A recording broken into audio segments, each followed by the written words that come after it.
Kalesan kasep ngahiang duka kamana.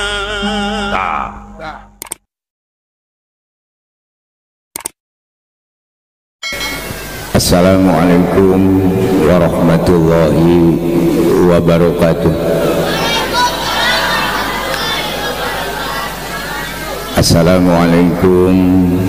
waalaikumsalam warahmatullahi ta'ala wabarakatuh. A'udzu billahi minasyaitonir rajim.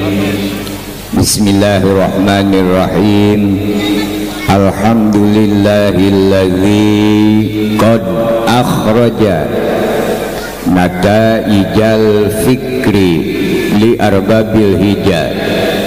Wassalatu wassalamu ala rasulil huda wa ala alihi wa sahbihi liman ihtada. Wa qala Allahu ta'ala fil Qur'anil Karim. Bismillahirrahmanirrahim. Subhanalladzi asra bi'abdihi laila minal masjidil haram ilal masjidil aqsa alladzi barakna haulahu linuriyahu min ayatina innahu huwas samiul basir. Wa qala nabi sallallahu alaihi wasallam, man ahabbani kana ma'iya fil jannah. Ay man ahabba ala nabi sallallahu alaihi wasallam ma'a amalihi fayakunu fil akhirati ma'an nabi sallallahu alaihi wasallam fil jannah. Keresana ketua penyelenggara hormatun pribados pangresa kasepuhan oge sami hormatun pribados aparatur pemerintah teka kantun sami hormatun pribados para alim ulama, para kiai, para ustad ajengan sami hormatun pribados langkung utami kakeresana MC oge sami hormatun pribados grup hadroh oge sami hormatun pribados bapak-bapak, ibu-ibu, pemuda-pemudi, santri-santriwati anu sami nampak hadir sami hormatun pribados. Tipayun pribados sabada ngahaturkeun salam penghormatan teka kantun puji syukur kehadirat Allah Subhanahu wa ta'ala. Rahmat sareng salam kagungan Allah mugia izin mantena dilungsurkeun kana wadah rahmat Allah nu parantos dipasikeun ka Kangjeng Rasul. Mudah-mudahan rahmat Allah nu tos aya di Kangjeng Rasul kadorong ku awasan doa rahmat sareng salam ti urang mugia izin Allah eta rahmat sing tiasa leber anu leleberanana mudah-mudahan izin Allah dilungsurkeun ka urang sadaya di dunya dugi ka alam akhirat.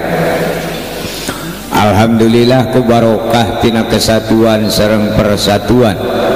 antawis para alim ulama umaro masyarakat bersatu dina ieu wengi bedituna urang sami-sami niatan ibadah ka Allah Subhanahu wa ta'ala anu nganggo perantawisan takziman sejak ngagungkeun sareng ngamulyakeun kana waktos diisrokeun sareng dimirajkeunana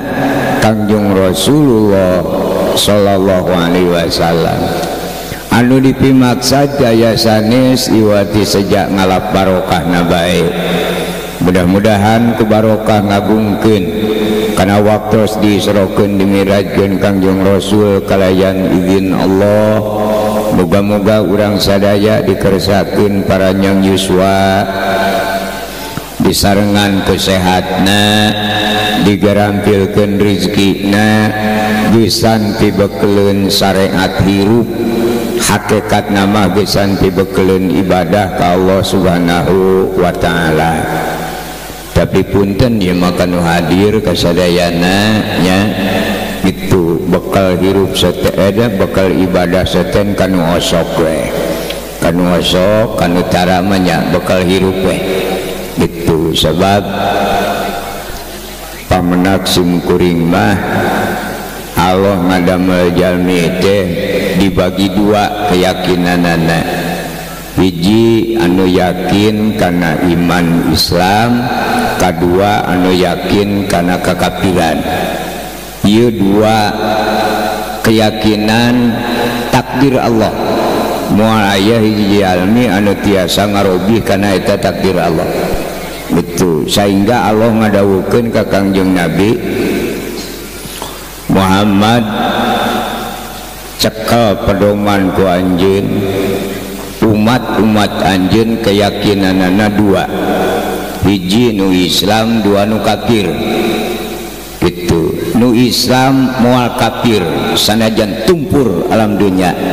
nu kafir moal Islam sanajan tumpur alam dunia. Saur Allah ka Kangjeng Nabi baheula dua jalma nu beda keyakinan parantos sumpah anu panggula-gulana ngadamel kakacauan we cek jalmi nya urang Islam jang teu nya nuju aman-aman urang Islam jeung urang kafir pucunghul urang Islam disada. Saur urang Islam ya ayyuhal kafirun la a'budu ma ta'budun eta. Jadi tadi nama urang kafir teh bageur ngan disunut ku urang Islam jadi ngaburingkal ujug-ujug cek urang Islam teh hei jelema kafir la a'budu ma ta'budun kami moal deuk ibadah kana sok diibadahan ku anjeun nya usik urang kafir ge wala antum abiduna ma'bud nya sarua we kami oge moal ibadah kana sok diibadahan ku anjeun sanajan tumpur 7 turunan itu ngaritanana wala ana abidu ma'batum kami moal deuk ibadah kana sok diibadahan ku anjeun wala antum abiduna ma'bud cek urang kafir nya sarua we da kami ge boga ibadah paranti kami mara kudu ka pangeran anjeun ongkoh ka pangeran kami ongkoh ribu itu kumaha ujungna henteu pasea lakum dinukum waliyadin atuh ayeuna mah urang babarengan hirup ya anjeun jalanna kadi nyampe kami marek jalan ieu wae matak prilakuna Kangjeng Rasul dina nyebarkeun agama Allah agama Islam anu dianggo patokan eta yen jelema kafir moal iman sanajan nepi ka kiamat urang Islam oge moal daek jadi kafir sanajan tepi ka kiamat. Mata Kangjeng Nabi ambil pusing lamun jelema kafir. Kangjeng Rasul dilahirkeun di Mekah teu aya jelema nu pangbaragajulna di alam dunia ieu iwati di Mekah ayana. Itu saha di Mekah dua jelema ka daerah mamana ge teu aya jelema baragajul kajabati urang Mekah. Sanamina ngaran aslina Abu Lahab anu asma lakobna itu nami lalanihanana Abu Jahal tidak Abu Jahal teh ngaran lalanihan dan itu kedua Sayyidina Umar. Jadi Sayyidina Umar diangken janten sahabat Kanjeng Rasul teh tos sepuh tos tengah tubuh kawit nama Allah moal aya urang jeung nu baragajul awas Sayyidina Umar. Sayyidina Umar mau upami bogoh ka hiji istri bujeng-bujeng karana kanu lengo nu gaduh caroge nu jadi keukepan ku carogena dikeupeuh beuheungna teh coprok sira jelema teh ku Sayyidina Umar tapi ka kitu tah itu hakikatna Allah ngalungsuran hidayah taufik syariatna nguping karena suanten putra Kangjeng Rasul Siti Fatimah nuju ngaos Quran itu Siti Fatimah nuju ngaos Al-Quran Sayyidina Umar ngalangkung kabita itu ku suara Siti Fatimah dugi ka mengkol Sayyidina Umar lebet ka bumi Kangjeng Rasul Muhammad ariada sahaja nu nyanyi jadi nganggapna teh nyanyi naon sabna da manehna mah urang Arab mun maca Quran apal sikina itu ai urang mah ngaos ge kana Al-Qur'an duka jiga naon maringkuk nege teh apal komo maknana sareng ampun paralun sanes nganapikeun nya komo nganggap bodoh ka jalmi teu wantun itu lamun ningali kana sejarah tu aya hiji jalmi anu mampu ngamanaan Al-Qur'an iwati Kangjeng Rasulullah sallallahu alaihi wasallam tapi ka sahabat tumaros ka Kangjeng Rasul Gusti Rasul jeung upami salira parantos teu aya terus saha nu bakal ngagali kana Al-Qur'an saur Kangjeng Rasul nya anjeun gentina sadaya sahabat angkat tangan teu sangeun ngamanaan kana Al-Qur'an itu aslina naon margina upami dicontohkeun ku para alim ulama karena harta bana Al-Qur'an duit Al-Qur'an teu aya hiji jalma anu mampu ngamanaan duit teu tiasa dimanaan artos paranti meser beas teu tiasa naon margina da meser mobil ge tiasa meser tanah ge tiasa naon nu dipikahoyong ku urang tiasa dipeser syariatna ku artos berarti maknana duit kuliun mencakup keseluruhan pangabeuteun eta Al-Qur'an ge sami itu upami marurang kali santri-santriwati diajar kepada ustaz Bismillahirrahmanirrahim dengan nama Allah yang maha pengasih lagi maha penyayang itu bukan arti bukan hanya persamaan bahasa mual aja nu mampu itu ngamanaan kana Al-Qur'an coba tingali pidawo Sayyidina Ali wa min ma'anil kutubi majmu'atun fil Qur'an kitab anu tilu Jabur, Toret, Injil eta kenging nyanak tina Al-Qur'an itu Al-Qur'an anu 30 juz eta teh kenging ngahartoskeun tina Fatihah Fatihah kenging ngahartoskeun tina Bismillahirrahmanirrahim Bismillahirrahmanirrahim kenging ngahartoskeun tina B na lapad Bismillahirrahmanirrahim B lapad Bismillahirrahmanirrahim kenging ngahartoskeun tina titikna B lapad Bismillahirrahmanirrahim maka lamun jalma ngamaknaan kana bismillah sami sareng ngamaknaan Jabur, Toret, Injil, Al-Qur'an nu 30 juz tah eta makna tina Bismillahirrahmanirrahim kitu sejatina itu punten sanes ngalalangkunganan terutami ka para alim ulama di dieu teu wantun nya abdi kapenetia sok nyarios hapuntenna abdi mah moal ngaos da teu tiasa tapi abdi mah bade ngadongeng weh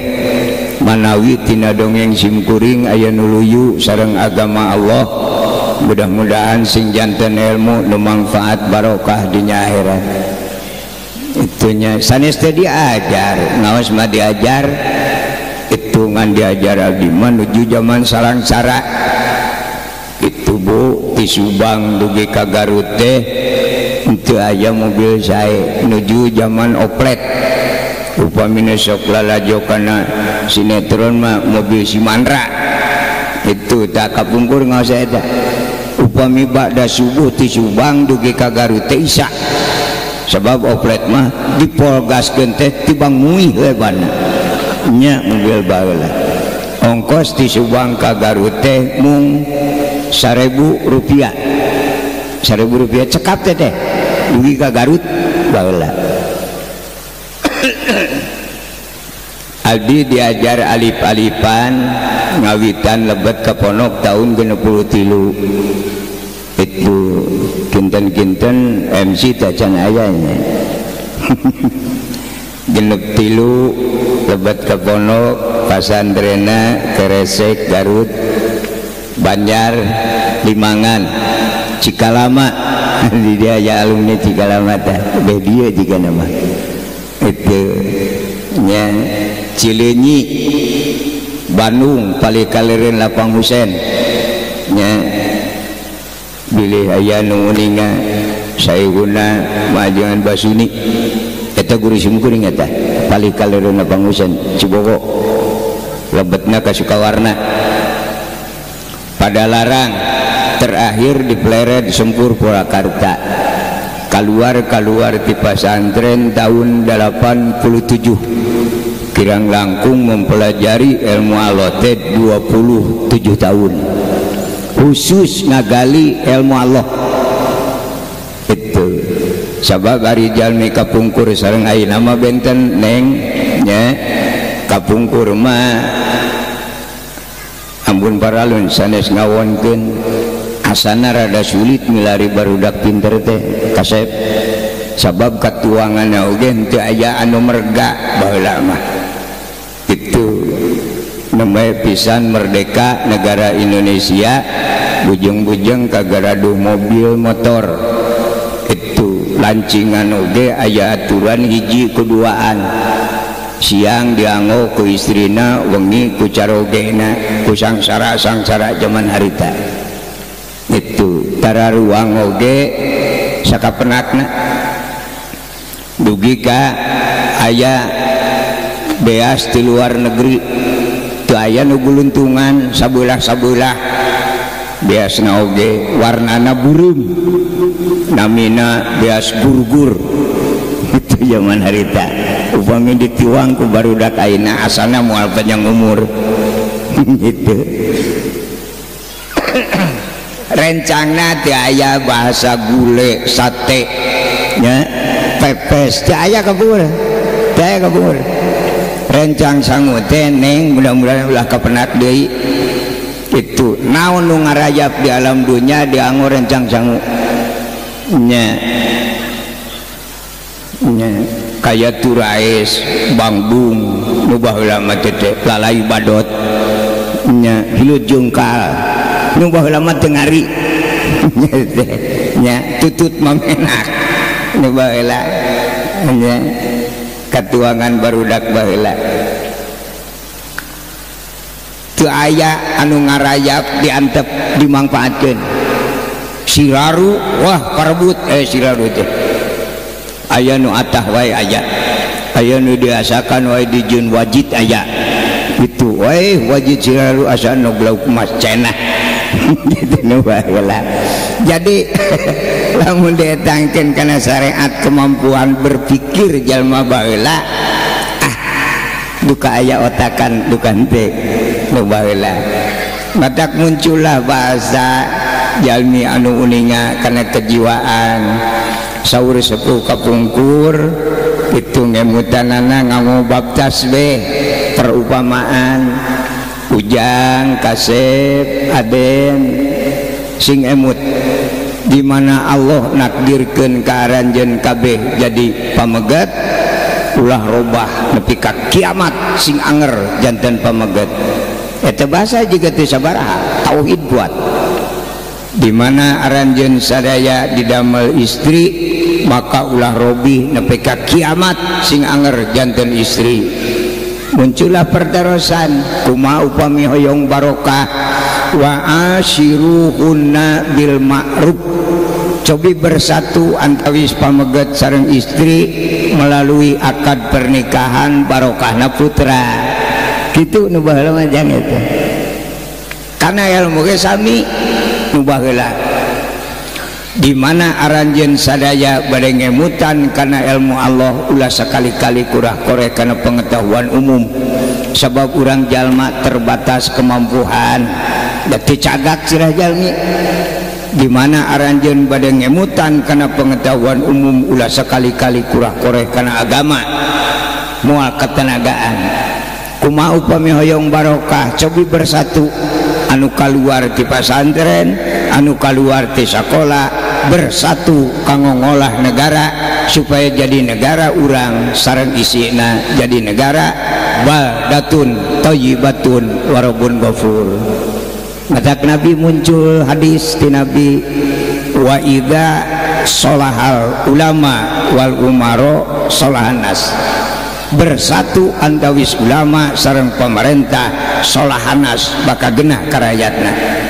Tapi wa idza fasidal ulama wal umaro, di mana tos aing-aingan antara ulama jeung pemerintah mumusuhan, pasadanas bakal hancur rakyatna. Sabab anu disebat ayat teh lain jelema bodoh teh paling kalel kidul ku zaman ayeuna mah. Warga Indonesia teh dibagi 3 golongan. Setiap warga Indonesia anu gaduh jabatan disebut pejabat. Setiap warga Indonesia anu teu gaduh jabatan disebut masyarakat. Di mana disatukeun masyarakat sareng pejabat disebut warga. Di mana disebut warga dilebetna tos aya pejabat sareng masyarakat. Matek lamun bicara di panggung nyebatkeun warga masyarakat jelas teh sakola teh jeung gitu. Lamun di pasantren mah teu ngaji jurumiyah aya mufrad tasniyah jama, di mana tos jama tong balik di kamu mufrad nyalakeun gitu aja. Punten ya urang saling luruskeun. Jadi nu disebut masyarakat teh pedah teu gaduh jabatan, kadang-kadang otak nama di atas Pak RW, punten Pak RW nya ada itu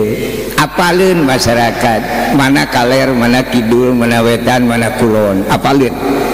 nu ayeuna mah komo sakola laluhur nyerakeun we barudak ayeuna mun sakola tibang SMP itu jigana diusir we lah.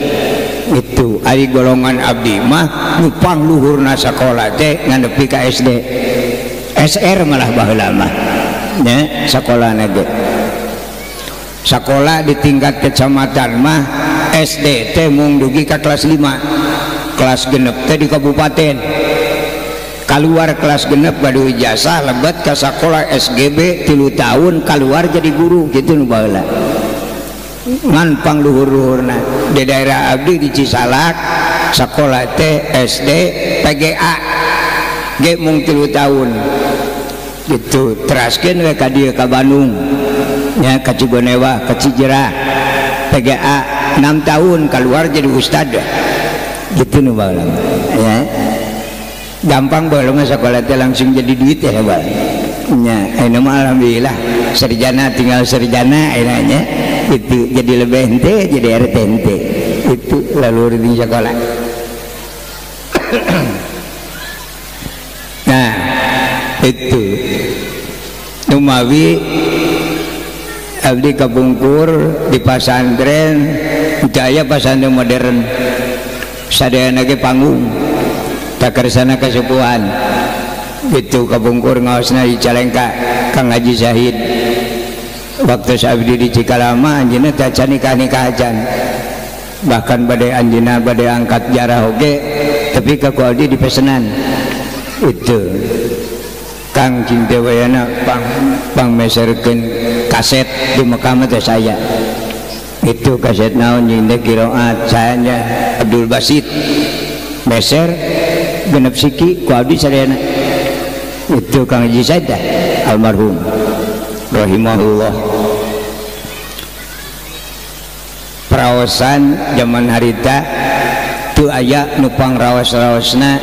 suanten ahli qiraat Iwati Abdul Basit waktu sarita asli di Arab itu maos Al-Qur'anna tingawitan Fatihah dugi kana wa ulaika humul muflihun sanapas itu tetengah tejang itu memurang kali ayeuna mah jiga nama ai tamat ai tahlil we itu nya wararegting putung gitu na ayeuna wala abdi ge di pondok nu baheula mah kitu itu ditaros ku guru teh jang ka dieu bade ngaji atawa bade ngadon es itu bade ngaos maca abdi di pasarna Cikalama ditaroskeun ya ayah alumni di Cikalama malah terangan karena nomor HP abdi ge kurang dia alumni Cikalama ti urang Cikalama ti Kiai Raden Dadang taeta Raden Dadang teh ti lahir ku abdi diurusna itu kersana guru sim kuring gaduh puterana 12 nu aya mengopat itu ku abdi diurus sadayana ti barang lahir 3 dinten langsung ku abdi itu nu ayeuna araya. Nah di pasantren Cikalama neng jam 3 tetes digugahkeun jam 3 Janari dikeprak maruang kali aya we nu rada kaleked kana gugahna langsung digarotong lalepkeun di balong gede teu paeh oge daripada ngajak ngaganggu batur kitu nu bareto mah nya tulumpkeun pokona jeung batuna gugah jam 3 nalar Jurmiyah Sorok Yakulu Imriti Alpia pas 5 kitab dugi ka bedug subuh beres bedug subuh berjamaah terus ngaos sorogan teh diasrogeun masing-masing murid dugi ka jam 8 di jam 8 balagan itu Jurmiyah Yakulu Imriti Sorok dugi ka bedug lohor berjamaah ngaos deui Sapina Sulam dugi ka asar ngaos deui talaran teu kenging nganggo buku teu kenging nganggo kitab kirang langkung 48 rupiah nasrib nyias ngabuku ngabina segat paslun segat bismi isim guarmun sorib narkib ngasalkeun 48 itu dugi ka maghrib ngaos Al-Qur'an sakedap waktosna dugi ka Isya ngaos deui balagan Sapina Sulam Taufik takrib muin dugi ka jam 12 wengi jadi gugah ti jam 3 neme aya waktu ngaliwet teh jam 12 wengi gitu nu kapungkur mah teh cobian urang kali ayeuna parah kitu mal hirup teh kana mal hirup itu yang kapungkur Cikalama teh sabasane kapungkur hampir rata pasane gitu terkecuali Cileunyi dibagi 2 upami nu paling wetan eta mah tos modern upami nu paling kulon Al-Jawami ya sami ngaliwet ya Al-Jawami ya mata kabin teu lebet ka paliwetan isin teh golongan menak teh itu adi mah dinu ngaliwet teh pasantren ge dengdek acan ponokna ge baya runtuh oge gitu teh sapasantren itu keahlianana Cikalama alat paling utama Jurmiyah Sorok Yakulu Imriti itu upami dikaresek mah mantek bayan upami Banyar ahli kana fikih teu aya nu pangrapihna teu aya nu paling hati-hati kana ilmu fikih wati Banyar itu Cileunyi keahlian nu utamina ilmu jiwa palak jadi ilmu Allah dina bab palak upami tos kadugi itu bakal terang ayeuna kumaha anjing kumaha pageto kumaha bahkan pejit jalmi bisa diukur ku ilmu palak panjangna itu ilmu palak kapungkur tahun 72 kantos perebutan antara profesor di Jakarta sareng santri sanes mama Cileunyi saur profesor bakal aya samagaha dina dinten Jumaah ditolak ku santri Cileunyi teu aya keterangan itu waktu-waktu ieu gerhana matahari dinten Jumat tapi dinten Sabtu jam 8 jadilah santri Cileunyi itu gerhana matahari dinten Sabtu matak diakui ku pemerintah Pesantren Cileunyi tapi ku pemerintah saha alumni Cileunyi anu gaduh ijazah 6 tahun kuliah ditanggung jawab ku pemerintah itu kusab ai jalmi ayeuna mah pinter kabalinger itu kana nipu wae itu lebet kacilnya karek 1 tahun ge meuli we ijazah 6 tahun jang gede teh kana nipu wae lah itu nipu mah berangakan bareng kira-kira daeda jadi sanes teh diajar sumkuring kasubuhan karena ilmu Allah teh diajar itu ai nyebatkeun bodoh pamali sabab cek ilmu Allah mah lamun jalma hidup di alam dunia ngangkenkeun bodoh eta penghinaan sabab anu disebat bodoh mah lamun jalmi milarian ilmu dugi kapupus teu apaleun wae baru eta disebat bodoh ari aya keneh mah teu ngangkeun bodoh kan aya waktu kanggo milarianana abdi mah cenah teu sepuh cenah bodoh doraka aja itu ngerenahkeun kana kemampuan Allah pan Allah mah kudrat irodat kersa jeung kawasa kersana teh Ustad anu qiraat tadi hakikatna ku pitulung Allah cacakan syariatna henteu ningali kana Al-Qur'an kalah urang nu ningalinya henteu ditingali eta tapi tingali kana kudrat irodatna itu madak dina umat Islam teu kenging saling benci kajeun jeung kafir teu bisa itu nasabna sakali waktu lamun Allah nakdirkeun anu kafir jadi Islam malah jadi kiai saner kalangan itu sabab Allah moal kalangan kudratullahi ijaj wa kudratul abdi kasbun Allah ngerasakeun hiji perkara tanpa sabab bisa jadi tapi lamun jalma ngagaduhan kaojong dipasian kemampuan ku Allah hanya sebatas berjuang berusaha hasil sareng teu sanes urusan urang pangimut simkuring itu kiai ustad ajengan karena ilmu Allah tekenging nita salat kiai ustad ajengan lebih itu menang sekali-kali nita salat nah sahabna setiap wanita kudu sanggup jeung muruhanana itu ya muruna anil ma'rufi wa yanhauna anil munkar kan eta mah pidawa Allah ya mejeuna Allah manita salat ge itu nasabna memeh nitah buruh tos heula cikalo salat bari nangtung tak kami sukuna mere coba Allah mah itu cikalo bisi kesal nangtung wae ruku mata ku kami diberi lulus ta cangkeng daya Allah nitah salat centang mata heuras jelema ka tukang gitu nya cikalo sujud tasirahna kami mere itu jaba Allah nang jawab ladangna ai kiai ustad ajengan nita salat naon jasana kumaha mun di akhirat ditagih buruan salat matak ya muruna anil ma'rufi wa yanhauna anil munkar kanggo tingkatan urang ulah niwarang bimakna bakti umajak kanu ridho kanu hoyong kanu kersa yuk urang diajar ibadah semampu urang naon sababna da moal muruhan ieu itu kanu lepat sanes ngewa sanes geuleuh komo nyarek wajan hauna anil munkar ngemutan upami ridho diemutan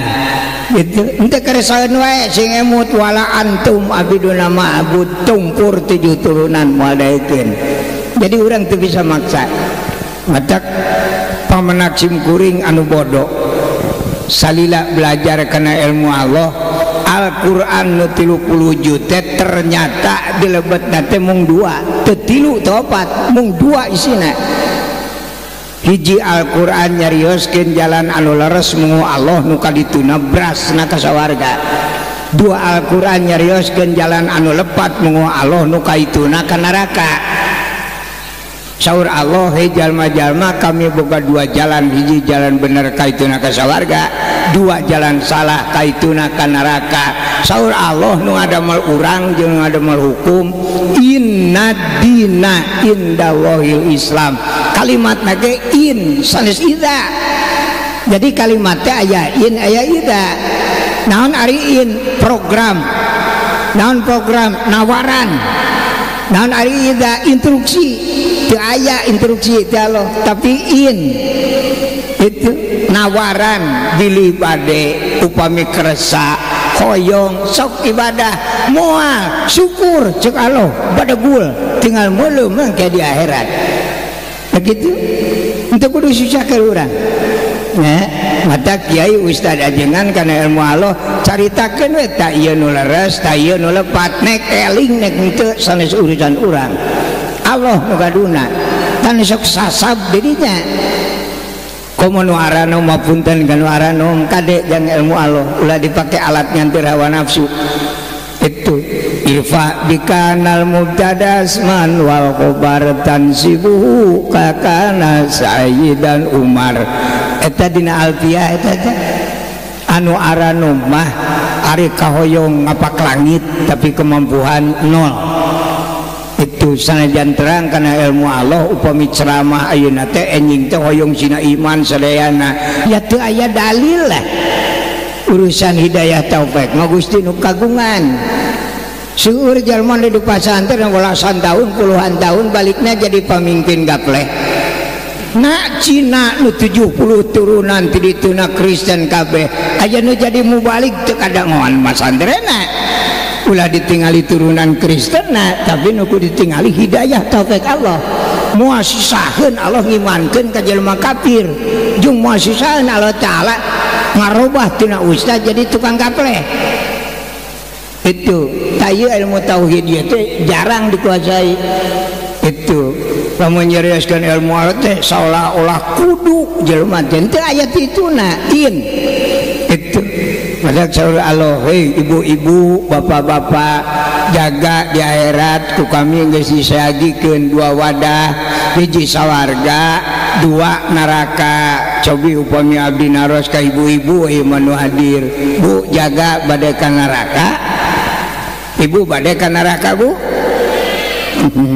kalagi nama umum ya naon margina ibu-ibu pangna alim ka neraka punten sanes nyangki ngan kinten-kinten ku pribados ibu alim ka neraka teh hiji ku sabab teu acan apal buktina kieu kadua sok disingsieunnan ustad ya ustad kana nyingsieunan batur teh nemen itu kade cenah ibu neraka teh panas ya teu kudu diomong-omong lah lain ke neraka titiis mapul kas meureun besok nemen-nemen teuing itu abdi tara nawaran neraka sawarga tawarkeun teh neraka we naon margina ulah nawarkeun hiji perkara anu kira-kira teu kamodalan ku urangna sok aina upami ka ibu-ibu bade meser kapal mungkin saur ibu ieu mah lain nawaran ngece nya teh Bu itu nawarkan menu kira-kira katenagaannya cengek insyaallah lah katenagaannya itu aina urusan hakiki moal nawiskeun sawarga bilih teu katenagaan madak adi masuk nawarkeun teh neraka sallamun neraka mah asana mampu lah sararea oge mampu lah ka neraka mah nya madak nawarkeun mah eta anu kira-kira kuat ieu mah ngawartosan we dina ilmu Allah nu kapena kusim kuring bayat teu mangmang pilihan hiji ibu anu disebat neraka teh lalega luas lega pisan entong sieun heureun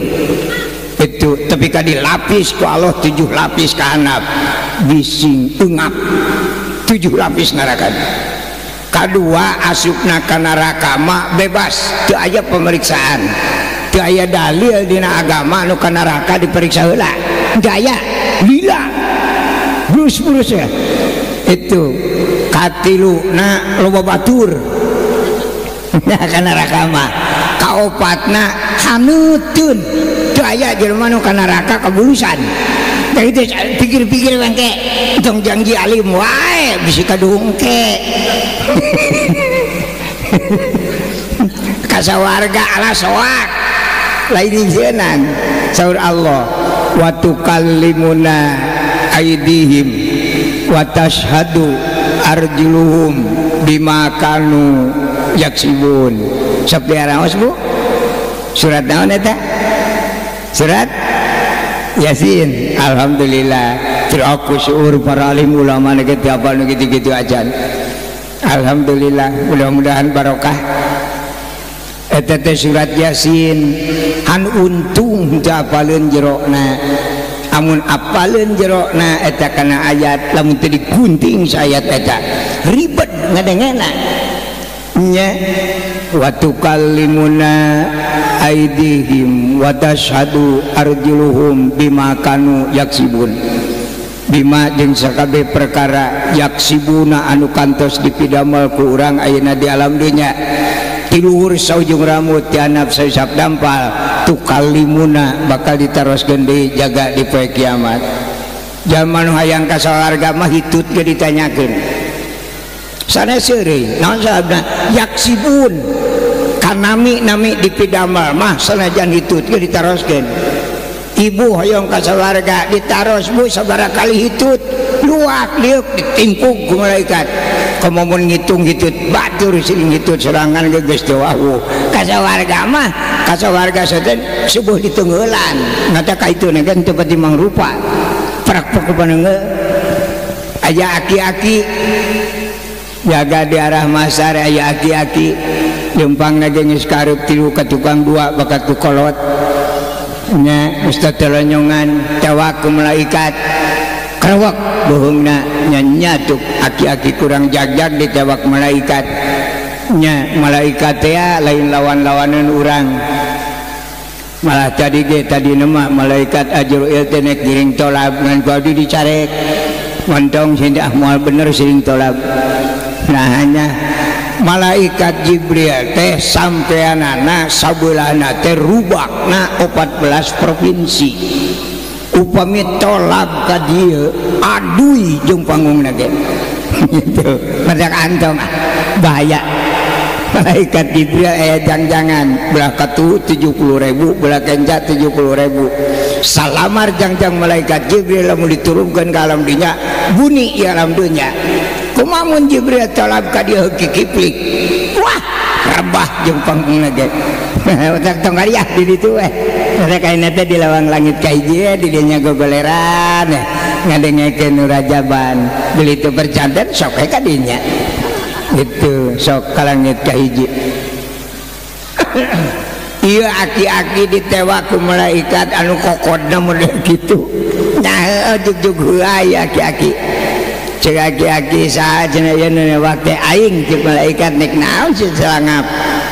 itu aya naon jeung meuni jiga nu guluh jeung sia mah piomongeun we aya naon malaikat kami ditugas ku Allah nek nanya ka anjeun kumaha cek Allah bimakanu yaksibun ki salila di alam dunya sabaraha taun anjeun hirup ta eta aki-aki teh aya dua golongan aya aki-aki tukang tipu aya aki-aki jujur tong dibejakeun tukang tipu nu urang bejakeun nu jujurna we nya gitu cek malaikat ki sabaraha taun anjeun di alam dunya duka lamun jalmi ditaros usia di dunia nyebatkeun duka eta ciri jelema jujur itu sok aya kan kanu arana moga sok aya nu narosnya jang naon cenah weton neng naon lahir abdi marbo ta eta teh tukang tipu teh nama ke tukang tipu ai kitu waktu lahir ka alam dunya geus inget rebo nah lahir ke alam dunya teh nyaho kaler kidul geus gede make nyaho rebo di mana eta tukang tipu ngaranna cek nabi man takabbaro ala takaburihi fa wasrakatun jelema tukang tipu deui baya kerasaeun tukang tipuna itu ieu mah urang nyaritakeun jelema jujur sabaraha taun ti di alam dunya duka abdi malahir ka alam dunya teh inget poena naon maot teu kanyahoan korolosna itu eta jujur ngaranna aya cenah di alam dunya nu apaleun kana umur anjeun aya saha nu apaleun kana umur anjeun RT itu moal aya nu apaleun kana umur jelema iwati RT duka di kota mah Pak RW RT nu apal RW moal apaleun sabab di ditu mah di Subang mungkin sami aturan mah nya Pak sebagian tugas RT teh wajib nyatetkeun setiap warga nu ngalahirkeun sareng nu maot bukan dia sami matak umur jelema mah ayana di RT ulalala ora teh buku cek malaikat janu apaleun RT matak malaikat turun heula di alam barzah kadunya neneangan RT eta nya kebenaran keur digawe di pabrik cek malaikat aing mau nanyakeun digawe da butuh ku RT cokot heula RT kajian keur di kebon kajian di sawah tewak ku malaikat dibawa heula ka alam barzah mata punten bilih sekali waktu Pak RT teu aya entong leungiteun mungkin ka alam barzah nuju di tamu teh lah sakedap cek malaikat teh ari ieu aki-aki bener ayat anjeun RT na cerdas sarjana ngajawabna teu asal disada cek Pak RT upami nuju di dunya mah ieu teh rakyat abdi tapi ayeuna mah sanes jadi geus maot mah teu wani ngaku sabisi nuturkeun itu eta kecerdasan RT teh nyaan umur anjeunnya aya naon jeung malaikat ieu ditanya umur saya teh apaleun nyomal apaleun da catatan ge aya abdi coba saya ilikan bukuna mata ka Pak RT kade buku catatan umur mah ulah tinggalin ka mana oge bisi sekali waktu diperyogikeun poho deui wah RT mah ditenggelan cahuleun datang ka itu buka ke RT malaikat ya aki-aki umurna 80 tahun pas jeung poe tahlil nu kahiji jadi jejak umurna teh 80 tahun mata jeung malaikat geus teh aing nanya geus sakitu pulangkeun deui RT mah di alam barzah itu mata lamun RT keur di sawah itu bobolok kotongongna mungkin ragrag di alam barzah purakeun itu nama ditaros aki-aki jadi umur aki teh 80 tahun asa kitu meureun da abdi mah teu ngitung ceuk Allah potong 15 tahun nama ke dipotong bonus 15 tahun geuningan pan Allah teu ngawajibkeun ibadah ka jalma nu teu acan baleg aya potongan Pak 15 tahun moal dihitung mata lamun ningali kana sejarah eta itu urang teh kalepasan jadi riweuh nama itu jadi lamun hayang aman 15 tahun hos aman mulai pemeriksaan leuwih ti 15 tahun mah kacau geus kieu mah kacau nya hade jadi 80 dicanak 15 kantun 65 baru labi makanu yaksibun tanya aki-aki cek malaikat ditaros ti luhur heula ki salila 65 tahun sabaraha kali anjeun dicukur pang heulana ditanyakeun dicukur poho deui we alah malaikatnya nyanak gada dua siki didamelna tina wajah bentukna seperti kadu cangkangan menang jutaan tahun di neraka nupang leutikna 35 ton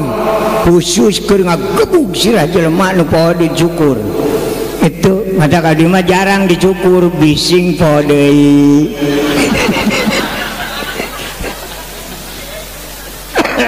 panjang buuk lain ngarah gaya nya da mah aya jelema gaya panjang buuk itu lain ngarah jago jelema jago panjang buuk tapi isin ku ilmu Allah wala yaf'alu syai'an illa bi ilmihi tong waka migawe kana hiji perkara lamun kira-kira teu apal ilmu na hanas dipigawe hanas menang paneungeul hanas dicukur hanas digebot kitu keur magundul diteungeul ongkoh pan ruksak ari kitu mah panjang buuk sugan diteungeul ge nyangsang wae sugana boge kumaha we ngabela kitu gitu mangga jangakeun ka subuh-subuh ge eta mah itu bade dipanjangkeun buuk mangga ai teh era mah itu cenah bade dicukur esok hayang diteunggelan mah jaga saka pilihan eta mah gitu nya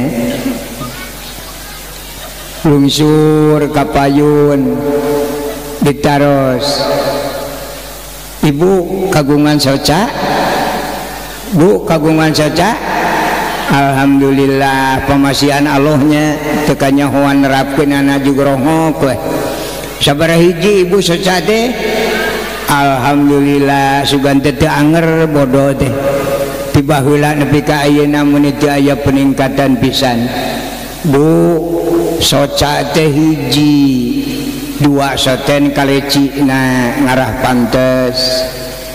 Upami ibu gaduh soca dua bakal riweuh hirup itu sabab lamun dua socana bakal beda titinggalian. Amun jol teh caroge ibu tos di kantor cek nu katuhu ayeuna saraki aing ya tapi cek nu kenca burung RT tah ieu lamun soca aya dua mah riweuh lah cek nu katuhu ieu duit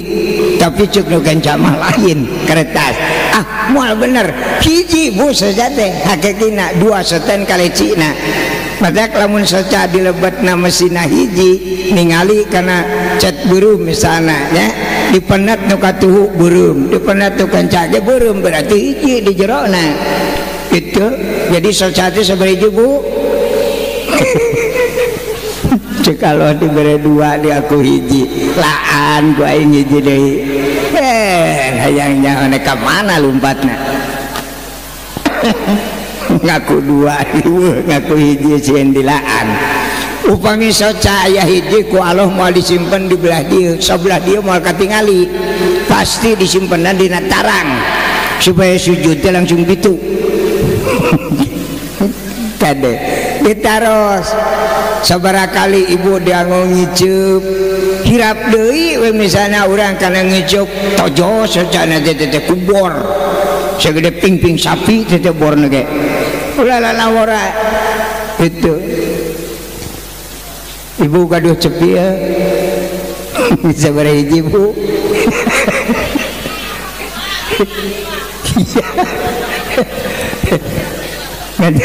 ngajawab babadeane deh sieun salah nya sami cebil ge mesin mah hiji dua soten cek urang Jepang mah nu dua mah gegeberna cek urang Jepang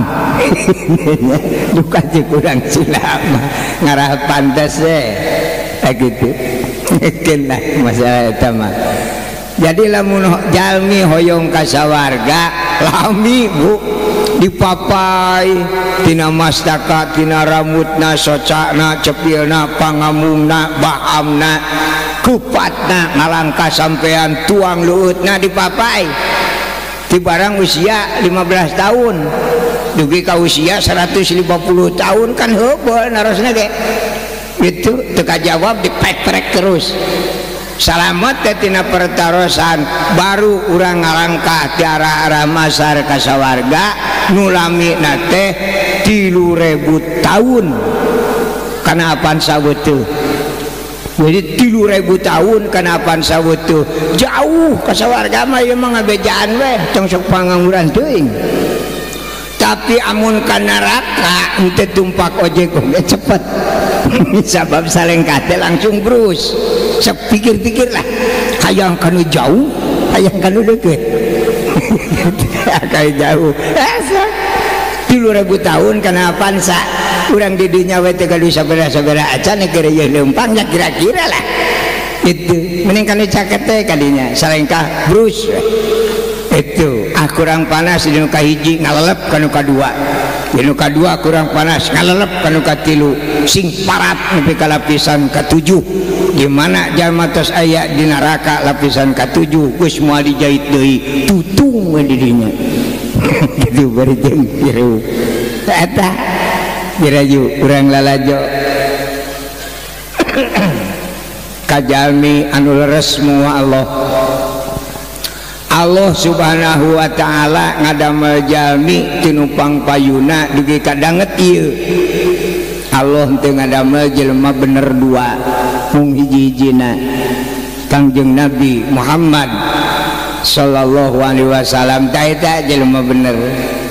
cirina jelema leres moal Allah sehingga Allah jeung malaikat maca shalawat innallaha wa malaikatahu yusholluna ala nabi ya ayyuhalladzina amanu shollu alaihi wasallimu taslima naon margina pangna Allah jeung malaikat ngasolawat pan Kangjeng Nabi mah jelema bener. Sehingga saur Allah assalamu ari kaselamatan kami alaika keur anjeun Muhammad sorangan. Kalimatnya ge mufrad assalamu alaika itu ari kaselamatan kami teh alaika keur anjeun Muhammad sorangan teu aya nu dibere. Teu aya nu assalamu ala Adam, teu aya nu assalamu ala Ibrahim, assalamu ala Lut, ala Musa, ala Harun, teu aya ala Yusuf, teu aya assalamu alaika. Gitu ari kaselamatan kami teh alaika keur anjeun Muhammad sorangan ayuhan nabi he nabi kami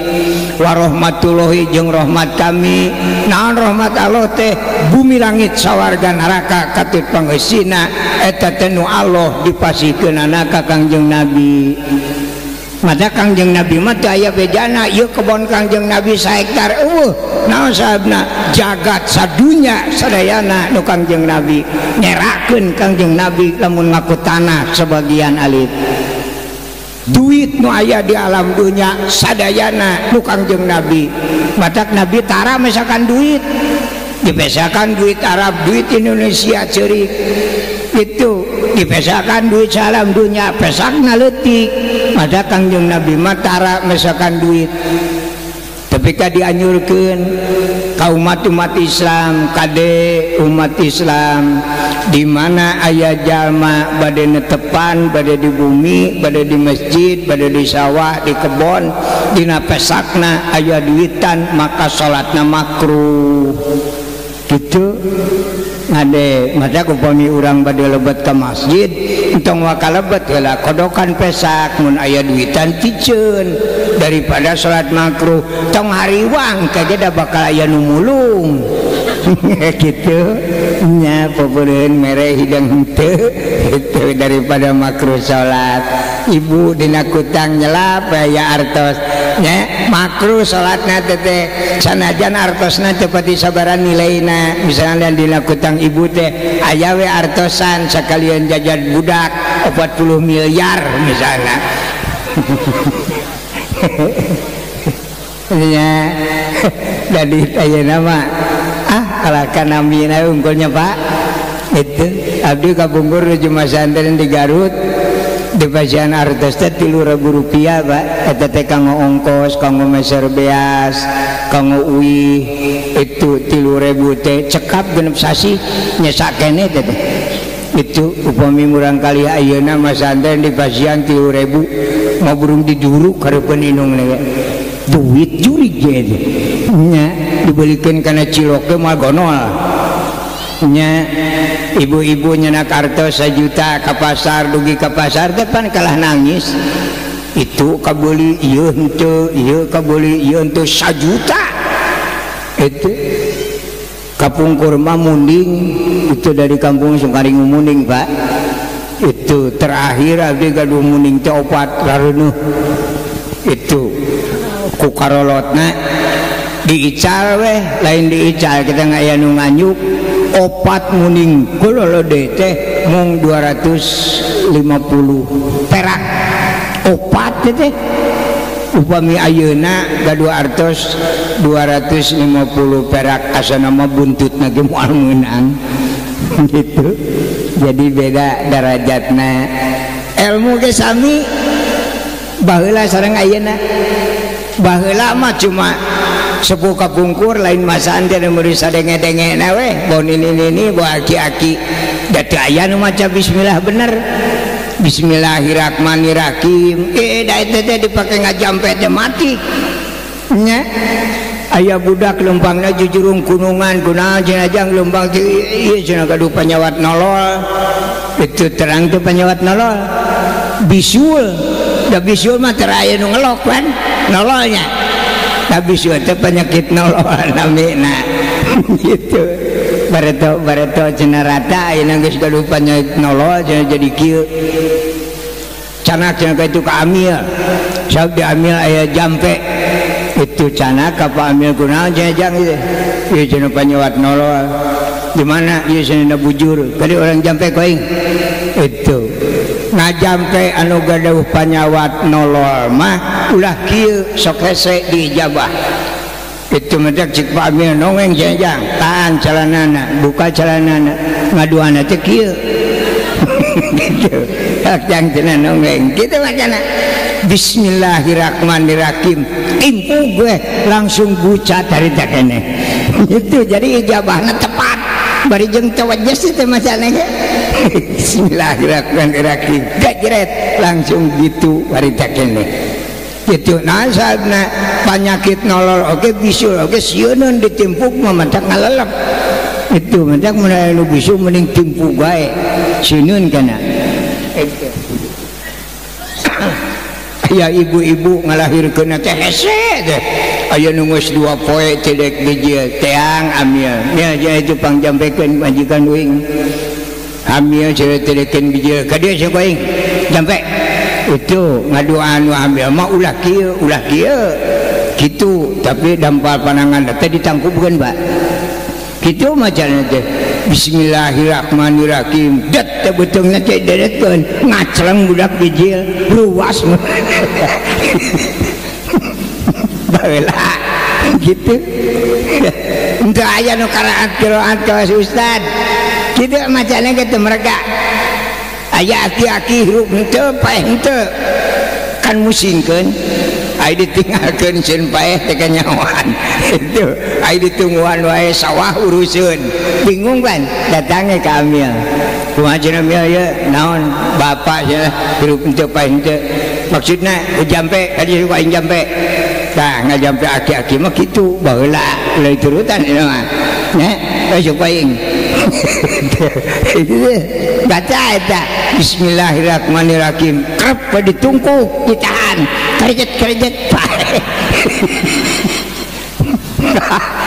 eta doa mararatih gitu baheula nya barudak ayeuna diajar qiraat karenge baca bismillahirrahmanirrahim ngan teh pegat ti koro turun ngaji Quran pecunghul MC hatur nuhun eta ngaji Quran tapi karenge ngan tibang hatur nuhun lamun baheula anu ngaji Quran kitu lamun teu ngariet jagat itu beda ayeuna teh ilmu teh ayang-ayangan kawas duit nya ngan kabarokahan teh aya bapak-bapak ngobrol we di paeun masjid wih nyaritakeun agama we di paeun masjid ngong manu adan baralik eta aya jelema kurang hideng luhung lamun ngobrolna di pos atuh hareupeun masjid teh mah jeung tong ngomongkeun agama lah kira-kira moal salat nya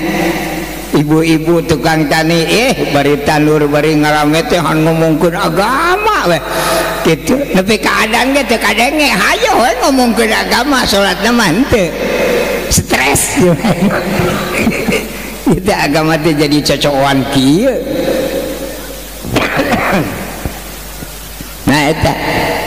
jadi ieu jagat teh kagungan Kangjeng Nabi pamasihan ti Allah taala matak urang aya di alam dunia ieu teh numpang dina jagat Kangjeng Rasul itu untung Kangjeng Rasulna bager lah mun Pak RW mah jigana dicokot tanahna ge nu aing nya sia ngaleun ngajeredog gitu untung Kangjeng Nabi mah bager kaeta jalmi anu sae teh ya Kangjeng Nabi Muhammad sallallahu alaihi wasallam matak diperingati nanaonan urang Rajaban kade punten ya kanu aranom namun nyerat kedah nganggo kedah ngaji saeutik gitu ulah memperingati Isra Mi'raj nengang teuing teu ngajina nya Kangjeng Nabi henteu Isra tepat itu sabab Isra mah bina maklum lamun Isra berarti Kangjeng Nabi teh angkat nyalira Kangjeng Nabi terangkat tanpa dipiarang ku Allah matak diperkiat dina berjanji wa usriya bi ruhihi wa jasadihi Kangjeng Nabi sanes Isra tapi diisrokeun Kangjeng Nabi lain angkat tapi diangkatkeun matak disuruh diseratna memperingati diisrokeun sareng dimi'rajkeun baru kena lamun Isra berarti Kangjeng Nabi bebelenjengan sorangan ya tara Kangjeng Nabi lah tara memangkatan tanpa dipiwaran ku Allah Ta'ala punten kan waranom aya acarana mah alus ganti nyamung jeung ilmu gitu teh sanes memperingati Isra nu Isra mah Allah subhanalladzi asra subhana maha suci Gusti Allah alladzi ari Gusti Allah teh asra anu ngaangkatkeun Kangjeng Nabi mah usriya nu diangkatkeunana itu matak memperingati di aidora kamah henteu ngan era we kitu lah menyak kitu Kangjeng Nabi ngabelenyang itu dicarek meureun ku RT tong ka mana jemeureunna itu ieu mah wa usriya Kangjeng Nabi teh diangkatkeun ku Allah Ta'ala naon marigina jutaan penyebab Kangjeng Nabi diisrokeun dimirajkeun dan ku abdi di dieu ibu punten moal digali sadayana penyebab diisrokeun dimirajkeun Kanjeng Rasul marigi peryogi waktos penyebabna wungkul upami ku abdi digali di dieu diureukeun sababna Kangjeng Nabi diisrokeun dimirajkeun abdi ceramah di dieu mereyogikeun waktos 350 tahun sudi ceramah nemen-nemen teuing itu nu dalamna ge mah aya nu daekeun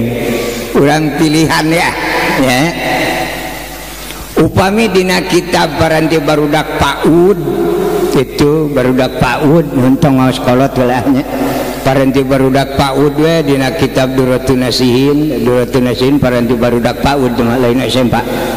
itu wa amma sababul mi'raj annal ardo iftakharat ala sama faqalatil ardo tawilna ya sama adkhilni jalisan ti'a idza akhbaru fi malukilah ana wa anta ana khairun minka di anna Allah Ta'ala zayyanani bil baladi wal bahari wal anhar wal asya wa jabal wa goriha faqalati sama ana khairun minki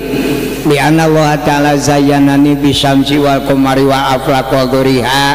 jadi tuluikeun geuting arti ngeureunanya ngolok-ngolok waktu wungkul geus sakitu ya gitu. Kadua Allah Ta'ala ngadamel para malaikat di sawarga saur Allah ke para malaikat hei para malaikat kami nek nyieun khalifah naon Gusti khalifah teh jelema na kurang kene cenah golongan abdi cicing kumaha dewek we gitu jiga naon cenah Gusti tempokeun ngawitane Allah Ta'ala ngumpulkeun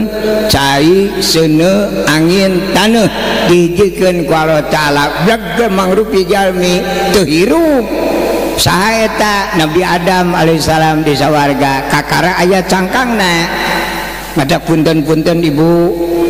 abdi mati kawit lahir dugi ka dinten ieu can pernah apal kana rupina jalmi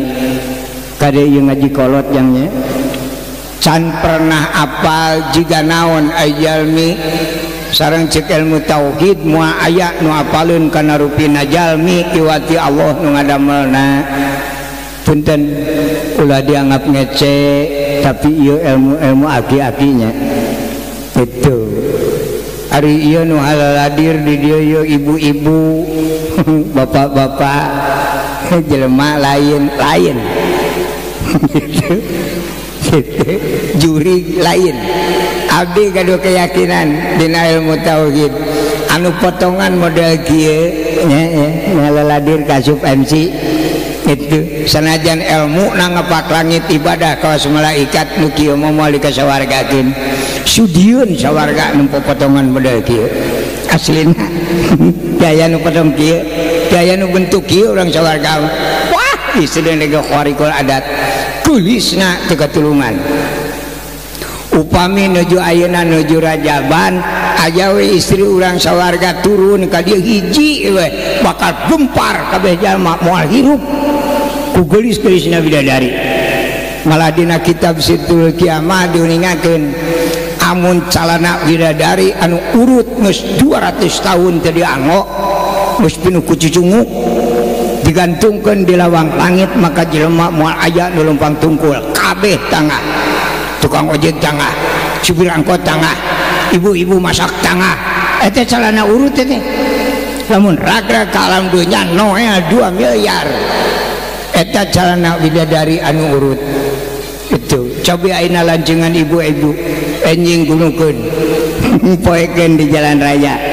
kabeh supir angkot prek naon jawabna 50 meter detik parantos ngebul 50 meter detik nyaan itu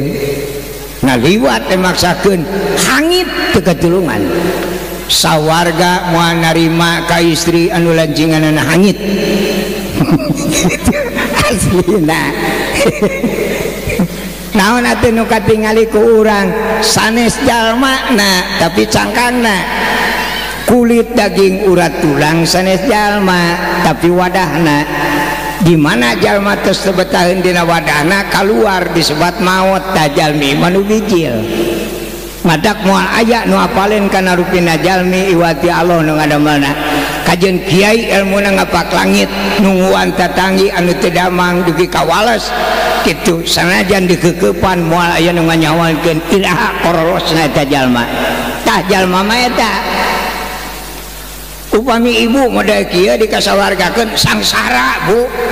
sangsara di itu ke di ditu mah teu aya Indomaret teu aya Alfamart teu aya warung itu teu aya Jogja lamun perih beuteung ne ka mana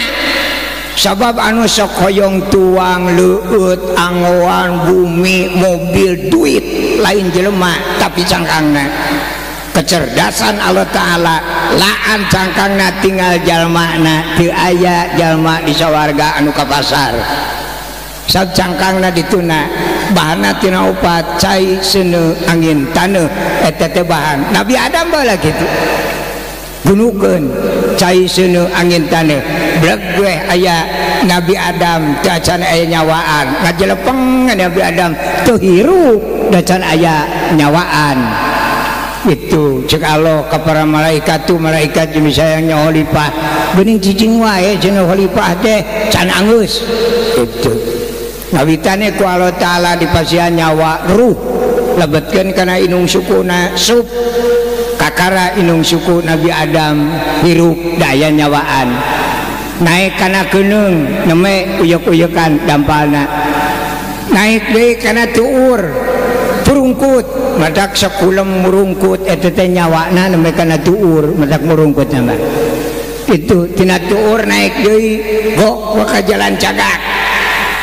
di tengah-tengah jalan cagak didinya aya ramo tunggal nami nasi soleh ramo tunggal nami nasi soleh catat bu nama kadisebat si soleh taat kadunungan lamun dunungan ngigir ka katuhu ngaplek ka katuhu lamun dunungan ngigir ka kenca ngaplek ka kenca eta si soleh gitu naon sabna pangna uplak-aplek gitu daya nyawaan sup penyawa ka si soleh langsung nangtung nah lamun nangtung berarti nyawaan amun kuplak-aplek ka itu ka dieu mentong diingu arit yang naon dibebekal ge ngaridu-ridu lengkah hungkul juraka dia jelema gitu sampai teh alat ibadah tawisna istri ngagaduhan daging kirang pamaget ngagaduhan daging langkung cek Nabi liah sula ata dulu teangan jalan adil-adilan nu boga rasa leuwih pasikeun kanu kirang itu pantadi nama panjang pasikeun kanu kirang madak uina tinggal sasenti deui mureun dihakan manehna kitu barokah eta nya satya acara dipasikeun ge kuplak-aplek kitu nya jang naon mending diari teh mubadir teh tak gitu naik karena patuangan karena mastaka neme Nabi Adam hirup saur Allah ke para malaikat hei para malaikat dina dada Nabi Adam kalebet urang sadaya aya sifat 8 amarah lawamah sawiyah mulhamah rodiyah kamilah jeung mutmainnah dina dada urang teh sifat eta amarah lawamah sawiyah mulhamah rodiyah kamilah jeung mutmainnah saur Allah ka malaikat coba teguh malaikat naon sifat nu 8 hiji-hijina nu aya dina dada jalmi sadaya malaikat angkat tangan naon marigina malaikat angkat tangan dan teu aya malaikat sakola malaikat mah santren matak malaikat mah urusan ilmu ma'aud daya nu apaleun da malaikat mah tugasna ge itu jingjing ieu bawa matak tugas malaikat mah nu ripuh-ripuh anu genah-genah malaikat Israfil timimiti didamel ieu bumi langit sawarga neraka nepi ka ayeuna nyenyekel songsong hadena teh teu murang untungna malaikat Israfil mah tara gaduh panyawat salesma lamun malaikat Israfil batu hukana songsong eta mungsrat alam dunya mah nya tara itu matak malaikat Israfil mah salalawasna dina pesakna ge sok aya komik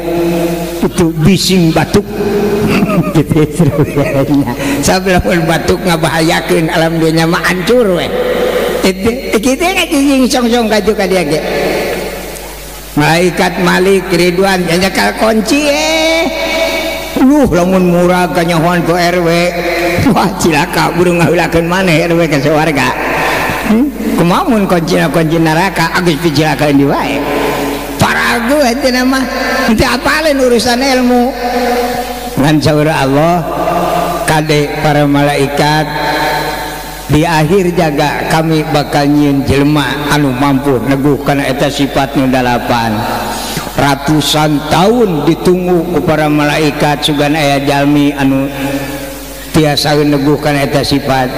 hampir poho deui malaikat lahirlah Kangjeng Nabi ka alam dunya sadinten 2 dinten di Mekah 3 dinten di Canak ku Siti Halimah dugi ka dewasa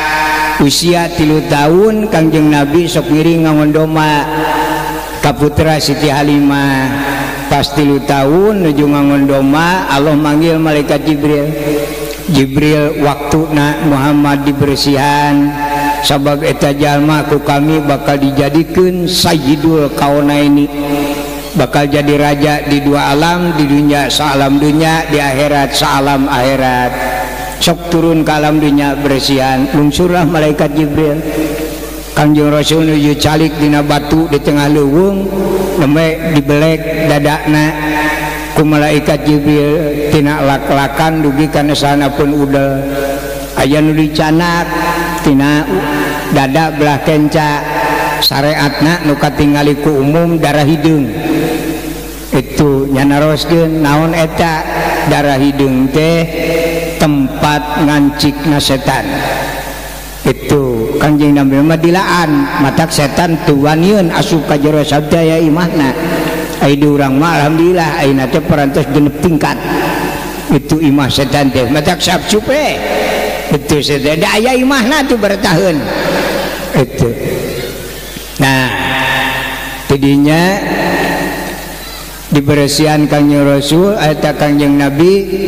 saatosna dibersihan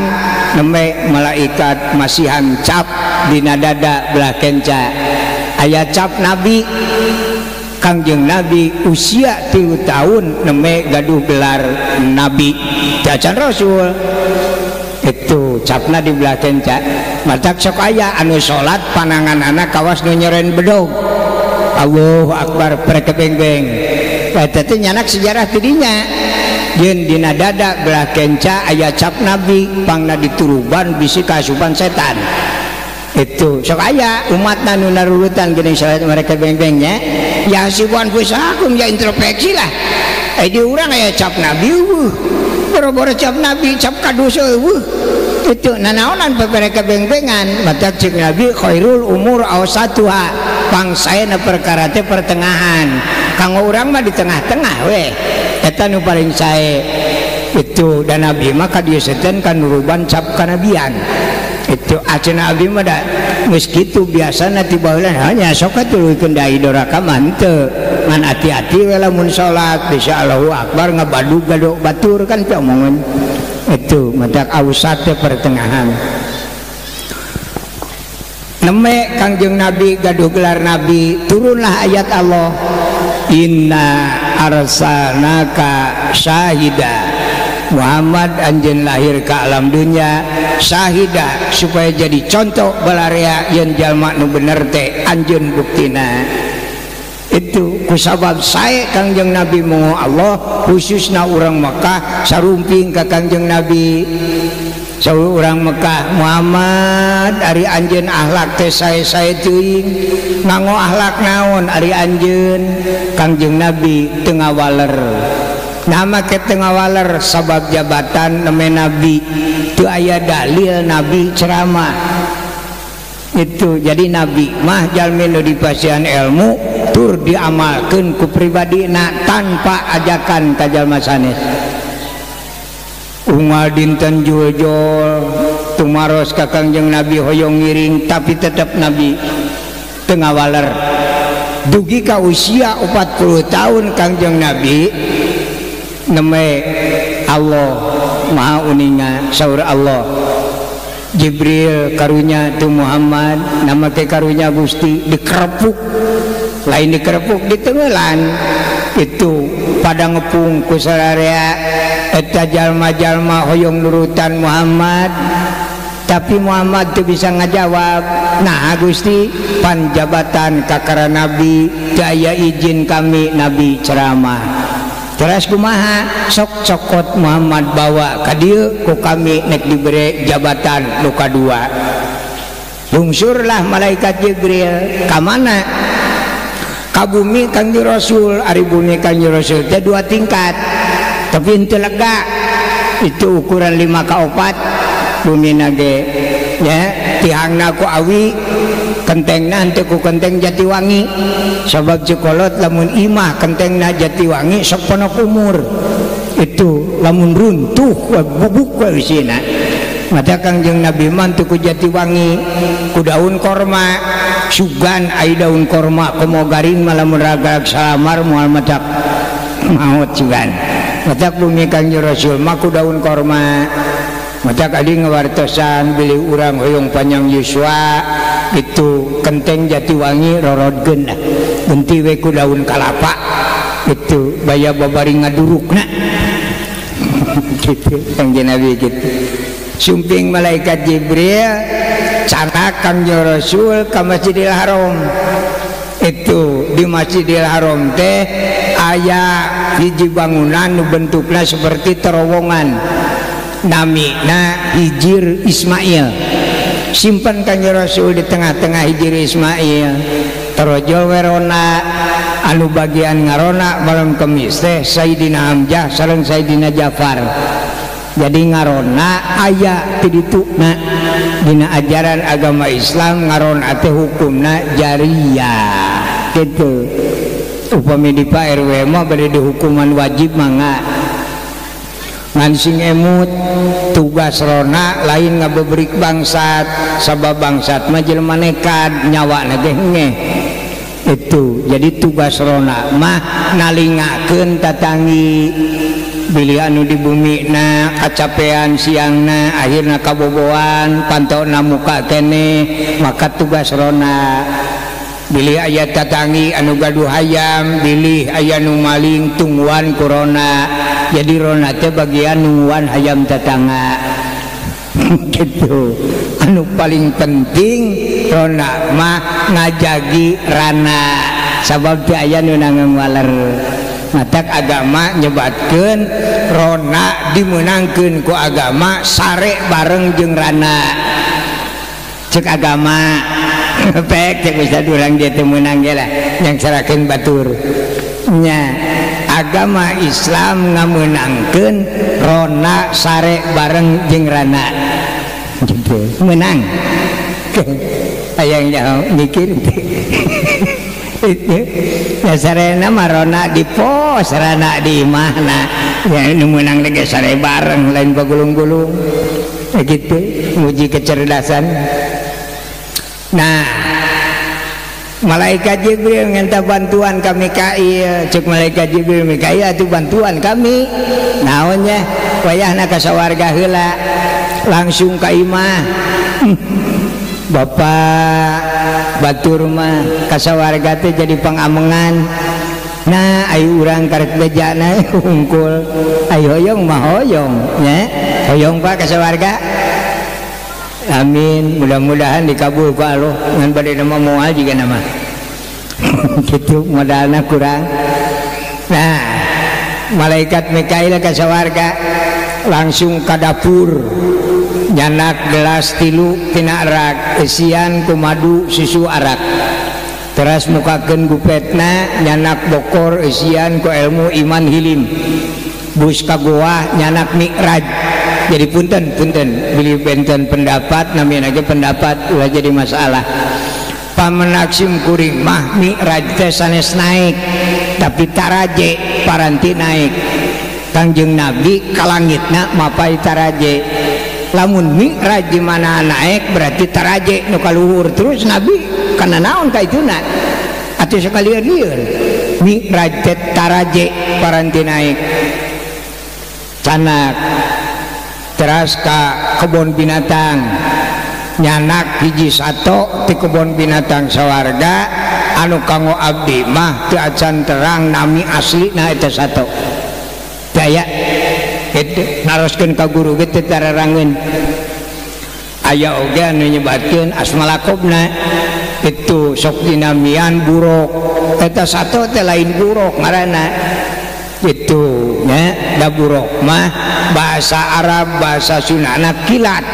dume eta sato leumpangna kawas kilat maka dingaranan si kilat barkun burokun artosna kilat jadi kilat sanes nami sato eta itu kilat mah perilaku sato teh leumpangna teh kawas kilat dina pada cepetna itu abdi teh centerang namina.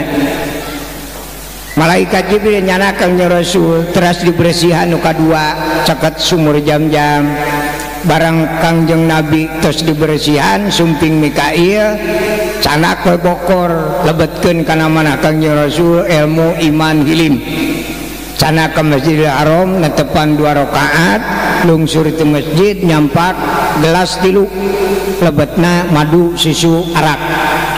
maka Kangjeng Nabi ngaleueut kana susu sagelas seep kawitna mah bade 3 gelas kan bisi wareg teuing we nya itu manak nyanak sagelas bacakan umat Kangjeng Rasul mah upami ngaleueut susu hukumna sunat tapi susuna ti sawarga ai susu kebo manduka gitu naon margina anu baheula mah ngaringu sapi teh ngaritna menang maling teu bebeda teh kana kebon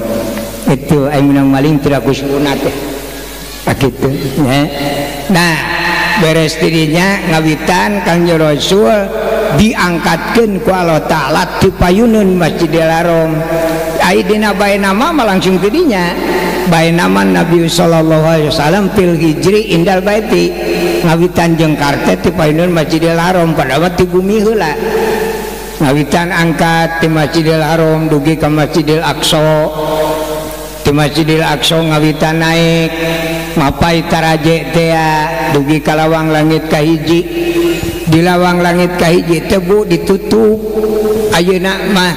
baheula mah terbuka nu bisa pulang anting ka itu teh iblis itu nanaonan iblis kadinya ka langit ka-7 di langit ka-7 teh aya 2 malaikat nyekel buku 2 ewang itu buku anu hiji buku takdir buku anu kahiji buku kosong naon takdirna sategasna urang teh tos digurat ku Allah Ta'ala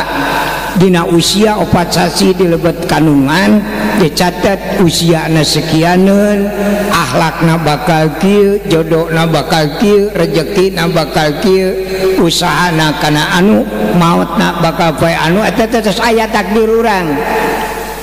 tingali ku malaikat gerakan urang saupimina dina buku eta dinten ieu urang kalah ka kidul kadah nama ka kidul dina buku heug teh kalah ka kaler baru ku malaikat dicatet salah langkah dilebetkeun kana buku anyar eta malaikat rokibatin. Nah ngawitan we ditutup eta langit teh da seueur anu ngabahayakeun pulang antingna iblis teh seueur jalma nu sasar tutup mata Kang Rasul naik ka langit masih kena ditutup ketrok ku malaikat man hadza saruna jaga hadza Jibril wa man haula'i jeung saha cenah Jibril Muhammad qad ursila ilaihi geus meunang utusan Allah cenah ka dieu moal ge ka dieu aing teh diutus ku Allah mah buka we lawang langit teh bus Kang Rasul ka lawang langit kahiji gok sareng hiji jalmi nuju calik dina kursi emas ditaretes ku inten berlian kulitna bodas mukoneng jangkungna 78 meter sok saneutos angkat jarah ke Madinah nya ke Mekah tingali makom Kangjeng Nabi Adam upami dilangkahan langkung 80 langkah sabab Kangjeng Nabi Adam nuju jumenengna 78 meter istrina Siti Hawa 48 meter Siti Hawa upami di daerah dia Pak RW masyarakat aya masyarakat Pak RW anu jangkungna istri 48 meter asana malaku dah malaku asana malah beratnya nih mahna itu kusen gunungna wungkul 50 meter komo lamun hayang 3 tingkat jujul ka langit juga nama itu ya tah Siti Hawa mah 48 meter naik deui ka langit kadua tepang sareng Nabi Isa acan pupus Nabi Isa itu nah Nabi Isa make teh acan dipupusan saur aki-aki mau urang kampung Nabi Isa teh acan dipupusan tina akibat tuang sok nyesakeun sangu sawapeun itu sok aya bahasa subuh kitu nya wayahna cenah tuang saepkeun eta teh lalakon Nabi Isa kumadi Nabi Isa na waktu ngajabat Rasul di dunia aya istri ngalahirkeun tatanggina putrana pamegot budagul carogena sumping ka Nabi Isa ya Rasulullah itu pun bojo ngalahirkeun nyuhunkeun di layad nama ke ditempok ku kami nyuhunkeun di doaan sumpinglah Nabi Isa barang sumping Nabi Isa bareng ngangkatkeun panangan ngadua ka eta orok teh hiber cerek ka tengah bumi sakali luncat teh badana jadi 3 kintal setengah eta teh sakali luncat komo lamun 10 kali kadena teh sakali cerek barang ditutup ku Nabi Isa bade duaan kalah berai aya tulisan ana adu wallah dina tarang budak teh itu budak eta ngaku cek manehna kami teh musuh Allah teh eta mah kuat ngajublak dina tarangna ngajak Nabi Isa teh cios ngadua wartos ka ibuna bu geuning putra ibu teh kitu ai kitu tingali we na tarangna oh nya cenah ngaku musuh Allah mangga Gusti Rasul kumaha saena nyuhunkeun widi kami ieu budak ku kami nek diala kaluhurna maksudna marek dituk-tuk huluna we itu sugan eueuh huluan moal bangor teuing itu sawetan nu bangor teh eta semet beung kaluhur jadi ai dilaan kaluhurna keun burung soleh itu saur ibuna mangga nyengakeun kumaha saena we sabab mun diantep jeung ngabahayakeun jalma loba sarepet Nabi Isa nyebut pedang maksudna mah bade dituk-tuk beungna ngan lain ke jawara tu orok ge barang disabet ku Nabi Isa ngelok beunanglah panon kencana sabeula pupus tewak ku Nabi Isa dicana kaluareun di alam dunya palikulon dikuloneun di alam dunya teh aya gunung agungna 1000 lipeteun ti gunung Himalaya dirojok ku dampal panangan Nabi Isa diangkat teh ngajungjung gunung sup eta budak digencet nepi ka ayeuna hirup teh budak teh nu namina dajal teh aya teh belah kulon pagaweanna teh kitu ngorowotan gunung hayang asup deui ka ieu alam dunya ngan di mana-manana keur ngorowotan gunung ngong aya nu adan adat balik deui seperti anyaran nuruban teu aya nu adan ngorowotan deui aya nu adan balik deui kitu asal nguping nu adan maka dajal moal bisa bijil deui ka alam dunya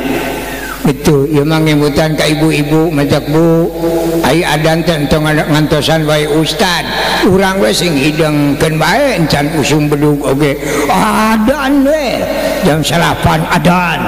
jam 10 adan, bisa nananya nanaonan ibu, itu nu adan mah dajal bijil, itu mata kajian tinggal mangus menyerobutkan ayeuna dajal geus aya di alam dunya wadul keur abdi teu percaya. Sejarah nganyatakeun kasebut masih kena aya nu adan di alam dunya, dajal moal bisa nobros ka alam dunya. Itu sejarah mutlak. Ayeuna di paling luar mata upami ibu sieun ku dajal sok ke adan saingatna we rada kerepan lah jeung ngadaguan we di masjid. Itu kena eueuh batur ge adan lah. Tengah wengi kulem ngimpi di udag-udag nu gelo koreja hudang adan terus. Itu engke dajal beuki kanal di gunungna. Eta sejarah madak dugi ka ayeuna teu acan dipupusan. Engke di mana dajal nobros ka alam dunya teu aya tandingna iwati Nabi Isa, maka turun deui Nabi Isa. Itu maehan dajal aslina nembe Nabi Isa ge dipupusan. Terekel naik di kalangit katilu kaupat kalima lamun dibejakeun kabeh burung teu kaisukan heubeul teuing ieu mah nepi we kalangit katujuh. Di langit katujuh malaikat sareana angkat tangan, Muhammad kami izin Allah ngantur anjeun ngadugi ka dieu wayahna we ka itu nama nyalira belanya Kangjeng Nabi nyalira karokrok ka mustawan ka Sidratul Muntaha. Neme didinya Allah ngadawuh Muhammad anjeun dipanggil ka dieu karunya ningali situasi anjeun dikerepuk ku jalma roba teu tiasa ngawaler sabab jabatan anjeun mung kakara nabi. Madak anjeun dipanggil ka dieu ku kami diberi jabatan nu kadua risalah, barulah Kangjeng Rasul gaduh jabatan Rasul. Abdi gaduh keyakinan Kangjeng Nabi dimi'rajkeun sanes kenging salat tapi kenging jabatan Rasul. Sabab lamun Kangjeng Nabi dimi'rajkeun meunang salat turun ke alam dunya anger moal bisa ngajak salat sab jabatan Nabi. Itu pada Kangjeng Nabi kaditu ku Allah dipasihan jabatan Rasul. Tos ngagaduhan jabatan Rasul Kangjeng Rasul tumaros Gusti saatosna abdi gaduh jabatan Rasul naon atuh pidameuleun abdi diwaler ku Allah aqimus shalah. Jadi aqimus shalah jawaban tina pertarosan Kangjeng Rasul. Itu pamlaksung geuring. Matak begitu turun ke alam dunya dinten Kemis jam 8 baru ayat diteraskeun wa mubasyiro neme Rasul ceramah dados gaduh jabatan Rasul. Saur Rasul, hei dulur-dulur kami kumpul karumpul we aya naon cenah Muhammad eta teh ari aranjeun teh bener hayang nurutan kami. Nah ai Muhammad ieu teh puluhan tahun kami teh hayang ngadaguan jawaban nah menilila-lila teuing rupan kakarek dieu kami ge ijina oh menang di mana cenah Muhammad kami tas diisrokeun ku Allah penting tadi di Masjidil Aqsa. Urang Mekah barang nguping Kangjeng Nabi diisrokeun ku Allah diangkatkeun ku Allah di Masjidil Haram ke Masjidil Aqsa sapertilu urang Mekah kabur lupat. Itu bari lalumpat cek orang Mekah. Nah ada Muhammad teh budak tara banyol tara gede bohong. Nah ayeuna geus dewasa geus kolot jadi wadul kieu lumpat sapertilu kabur. Itu tah anak buah anu sapertilu nu kabur teh aranakan ayeuna teh Pak di alam dunya. Itu anak-anak eta ada itu Raja Bancan Angus ge geus malabur we. Tah eta teh turunan jelema eta teh itu nu sok kabur mameh ngeusan deh gitu. Turunan jelema eta itu ayeuna sapertilu deui mah jelema linglung itu derek-derek ini balik deui derek-derek api-api hayang kiih balik deui tah eta turunan anu sapertilu nu kadua teh tengah jedog teh ai balik era cai cicing wae kesel teh itu tah jelema eta anu sapertilu deui mah nagen aya nu ngacung pamegat tengah tubuh cung saur Kanjeng Nabi saya teh ucap acung abdi sa abdi teh Abu Bakar kadek si Abu Bakar kapayun aya naon Abu Bakar ucang acung Gusti Rasul kanggo abdi bujung-bujung ka langit sanajan notos langit percaya ke abdi naon tugas abdi aqimus sholat siap abdi ngalaksanakeun kana salat matak Sayyidina Abu Bakar dipasian oleh-oleh ku Kangjeng Nabi naon oleh-olehna as-siddiqu matak Abu Bakar siddiq taboga siddiq daharita ngan kitu adat jelema aing ngadenge batur diberi hadiah kakarek ngacung Umar ngacung da pedah batur diberi hadiah itu cek Kanjeng Nabi saya teh ngacung abdi cenah Umar ka Umar naon abdi ge percanten siap salat teu diberi sidik da jelema teh mah ilu-iluan teh kok batur ya Umar teh Utsman ngacung Ali ngacung istri Kangjeng Rasul ku anjeun Siti Khadijah itu pucungul aya jelema kemar tilu itu ngan anu hijin teu milu saha kemar anu tilu teh Sa'ad Sa'id Sa'ud an si Sa'ud teu hadir hes itu Sa'ad Sa'id Sa'ud abdi cenah tri kemar naon sia tri kemar tilu sakemaran geuning sia dua Sa'ud hes itu mendak lamun gaduh putra ulah dengaran Sa'ud beuki hes Sa'ud itu pada Sa'ad Sa'id si Sa'ud kaesan nyari gentian itu kusab si Sa'ud aya nyari gentosan kusatu gentosna kutolhah jeung si Jubair itu nya Tolhah sanes seuri aya na berjanji itu na berjanji pan aya nya Wasa'dun Wasa'idun wa Tolhatun wa Jubairun tanu percanten ta eta beuki lami beuki seueur pengikut Kangjeng Nabi lalebet Islam nganya kitu namina jalmi tiap anu mikaresep tarajauh ti mika ngewa di tengah-tengah Kangjeng Rasul pada napuk lalebet Islam Abu Jahal mah amekeun wah cilaka jeung Muhammad diantep kieu mah urang mah kabur Islam kabeh urang paehan jeung Muhammad itu mung satahun setengah di Mekah lungsurlah hidayah Allah saur Gusti Allah Muhammad urang Madinah tos ariman mung teu acan gaduh pingpinan sok hijrah anjeun ti Mekah ke Madinah satahun setengah tos dimi'rajkeun Kangjeng Rasul dialihkeun ke Madinah itu matak dipapag ku urang Madinah asraqal badru alaina fatafat minhul buduru tah aya asraqal harita mapag Kangjeng Rasul matak nepi ka ayeuna sok kitu di mana di panggung anu bade mimpin shalawat bapak ibu cenah supados langkung Abdul ngaos shalawatna kedah ngadeg sagani kitu nya nah eta teh apalin sejarah itu Kangjeng Rasul ngaos shalawat bari ngadeg saten pan Kangjeng Rasulna di jalan keneh ujugna dipapageun bari ngadeg da ayeuna mah geus nepi Rasulna ge piraku nek ngadeg terus mapageun sahanya itu udah sok kaleulebihanan nah caralik we kawatos nunutan pusingeun teh layana cenah bapak ngaradeg heula aing keur ngeunah heuh cenah teu jadi ngandorakakeun teh itu udah sok ngaganggu nu kulem eta teh nuju ngararawaskeun rahmat Allah tingali Kangjeng Nabi nyantoan nya Kangjeng Rasul angkat ke masjid bade netepan asar pas dugi ka masjid di paimaran dina sajadah Kangjeng Rasul teh aya ucing hes teu wantuna Kangjeng Rasul ngaganggu ucing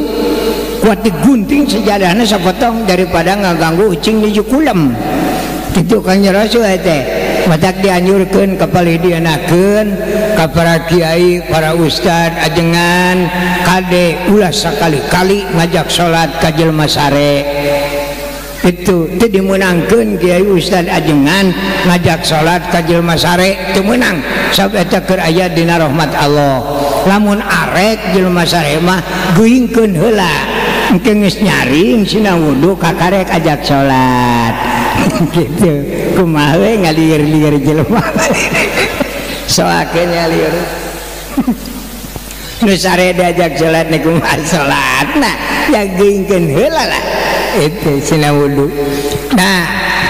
aya we di Madinah dugi kang ngarangke saur emutan Kanjeng Rasul salat ti Allah nu 50 nyerakeun ai Rasul nu baheula kuat ai urang moal kuat mata Rasul ngarangke salat hoyong-hoyongna jejeg 50 deui madak jalmi nu betul makan ke masjid kaiji salat sunat syukurul wudu tahiyatul masjid qobla wajib ba'da awabin ya tapi kan naon nu katingali ku Kanjeng Rasul ngadamel salat sunat pada panon poe jeung bulan akur sasalaman nyieun salat sunat gerhana Kanjeng padahal mun teu panggih mah tara teh itu tepungna tiburang nyieun salat gerhana matahari eta kan aya nu maot wae jelema nyieun salat paeh itu kunaon teh ku hoyong-hoyongna jejeg 50 mata lamun dihitung-hitung Kanjeng Rasul mah salatna teh langkung ti 100 kali itu ayu urang mah kumargi sanes Rasul itu jadi riweuh teh anu 5 ge uleuneun sawareh itu tapi itu rukun Islam nu 5 teh ieu pre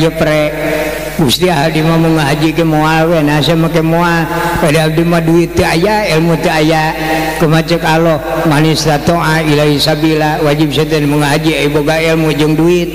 boga duit tungkul teu boga ilmu rek naonan datang ka itu nek ulin nyak duit itu aya ilmuna eueuh duit teh aya kapal gratis negeri leumpang paeh di jalan itu mata ceuk Allah keun bae teu mun ngaji ge eueuhna naon mah kumaha jagana Gusti akan neraka we mah deueuh kemampuan kitu etena Allah mah nya puasa angkat tangan unggal bulan puasa ngan mah we lambung gitu kan antep titah zakat ngan ari tu boga we itu kadang-kadang dititah salat ja angkat tangan Gusti jangan 5 salat teu kiat nama teu kiat ngadegna cek kalau aing salat titah nangtung sedan aya sukuan ya Allah mah ngajedog we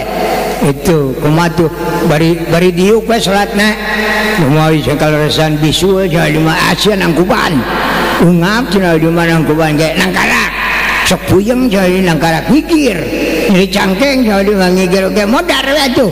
itu nah aya penyakit itu benang ditangkarak kita gugen jelema sakarat teh betah nangkarak ieu tidak salat teh balesan wadak teu aya hiji katerangan anu aya kebijakan jalma ninggalkeun kana salat walau kana arwahu minal gorgor sanajan nyawa geus aya dina ti koro ngong adan wajib we salat mah teu urang teu na kumaha salatna jangan da hirupna ge semat sirahna wungkul nya salat sirahna wungkul udah hidup da kanabna mah teu kaya eta